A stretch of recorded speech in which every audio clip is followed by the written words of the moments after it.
I gotta make some battery cables for that so I can do a compression test. Let's do it.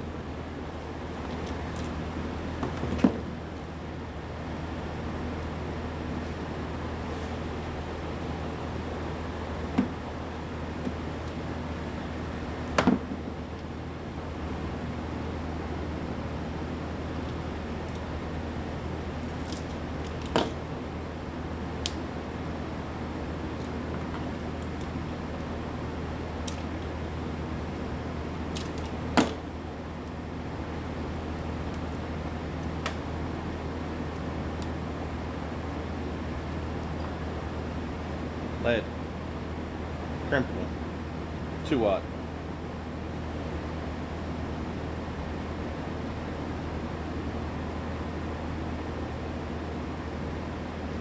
Crimper.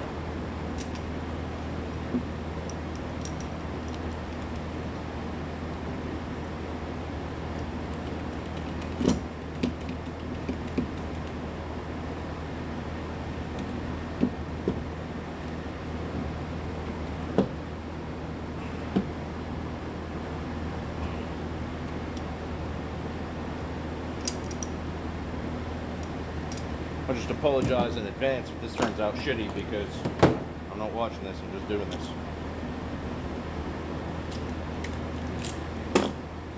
Ta-da! I'm going to do the same thing with this one. I'm going to use some of this. I think it's a Granger part number.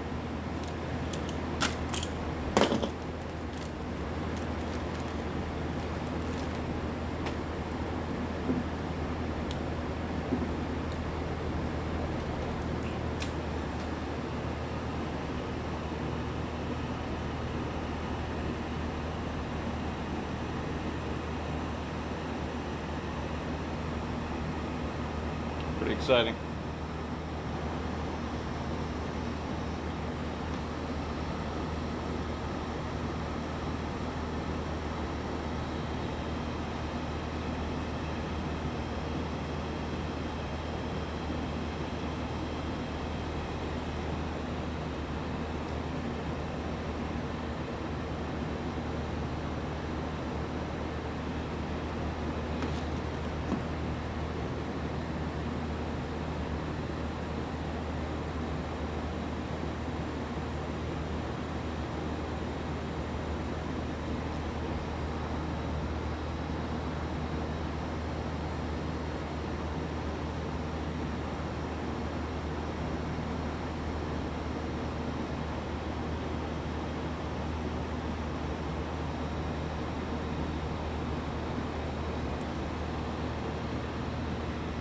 So I'm not going to make you sit through me heat shrinking the rest of these.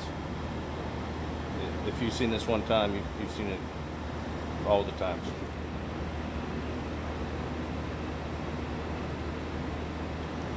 That's all it is.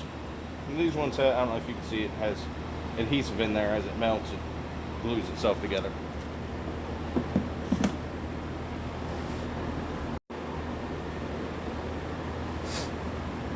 .3/8, 2 watt. 3/8 and ½ inch are the two most common of these eyelet connectors for this type of thing, at least in my experience.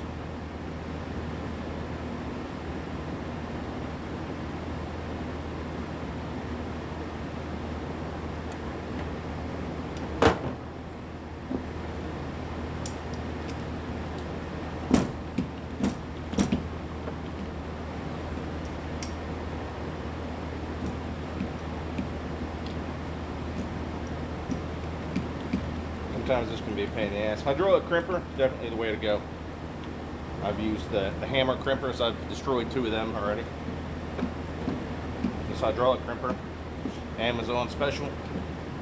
I've had it for a long time, maybe 15 years.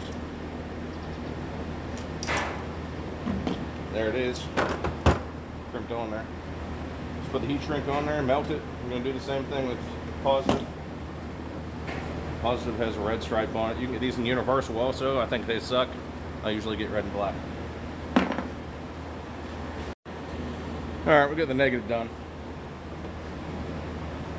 Just so you know, because I see people fuck this up all the time.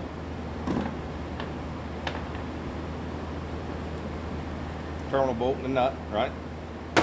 That shoulder right there, that's to hold the bolt, bud. Okay? Don't be putting the fucking nut on that side. Also, the nut does not go this way. There's a shoulder on the nut for a fucking reason. It's to clear the fucking hoop here. Ta-da! So, the battery tray was bolted there. I'm just going to sit that shit on the fender that's rusted out right now. The negative was connected here. And I'm just going to use that for temporary service. I cleaned up the bolt. And I would typically use a grounding washer, one of these. But I don't have one that's the right size, so I should probably order some more. So we're going to hook up that negative, and then we're going to make one for the positive, down the starter there, to the relay.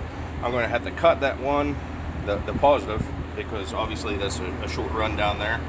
But we'll get her figured, and I'll let you know what happens. We got that on there. I had to use a new bolt. Wasn't long enough. The old one just uses this shitty ass little crimp on there. Also, that's not going to stay there. That's just so I can see if this engine's going to be fucking junk or not.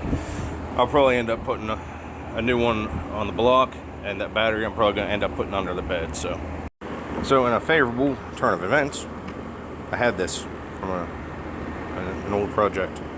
I just had to put some red heat shrink on there to identify it. I'm going to toss that in there. I already cleaned up the hardware and shit, so we got that guy in there now. Now we're dealing with this guy.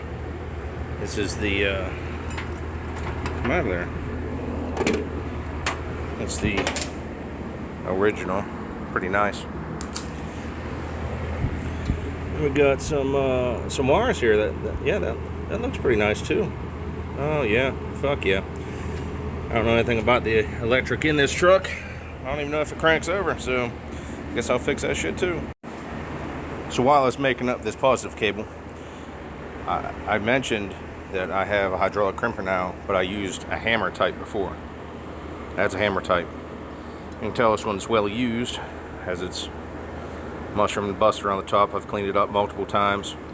There's supposed to be a pin in here so that you can lift this up and down, and then there's a spring in there. But it's lived a hard life. So you don't have to have fancy shit to make battery cables. Making battery cables isn't fucking difficult either. This is just 2-watt wire. You can use welding wire. And then I like the crimp-on connectors. Alright, I got the positive in now too. Right here. I just cleaned this shit up for now, because I'm going to have to rewire this whole truck anyway. One of these wires comes up here to the regulator. And one, I assume, goes into the cab of the truck for accessories and whatnot. Okay, let's hook up the ground and see what happens.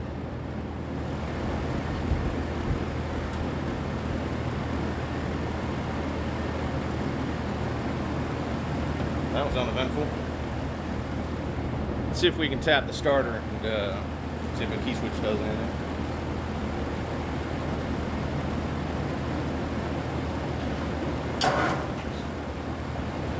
Well, son of a bitch. It works and turns over. Hell yeah, brother. Now I just gotta pull the plugs and we'll do a compression test, bud.